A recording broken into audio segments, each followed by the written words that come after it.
magwawalong taon na po akong guro dito, naranasan ko yung nagtuturo ako ng gumagamit ng visual aid at gumagamit ng aklat. So nakita ko na ang mga bata ay nawo-war ganung paraan ng pagtuturo. So nung mga ginamit namin itong knowledge channel, talagang ang mga bata ay pursigido at saka sila ay naingganyong mag-aral ng mabuti dahil yung paraan ng pagtuturo, nakikita nila at napapanood. Nakikita nila ng tunay na bagay, napapanood nila ng tunay at naririnig. Hindi gaya noong paraan ng pagtuturo na puro salita ng guro, pakita ng visual aid. Grade 4 po kami nung nagkaroon po kami ng knowledge channel rito sa aming school. Tapos po, nadagdagan pa po yung mga TV sa amin.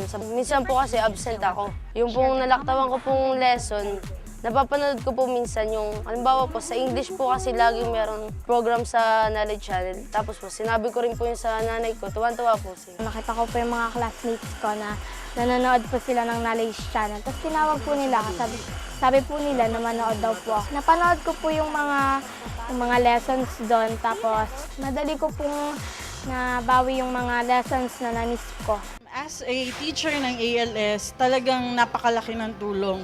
Unang-una, dahil sa makabago nga, yung mga attention talaga ng mga learners nakafocus doon sa pinapalabas na video.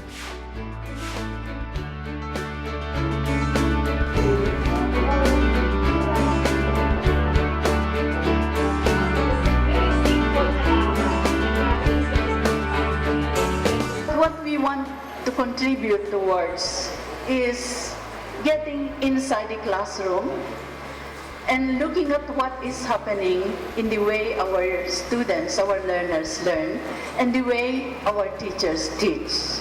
We were enlightened regarding the assessment tools under the K-12 curriculum.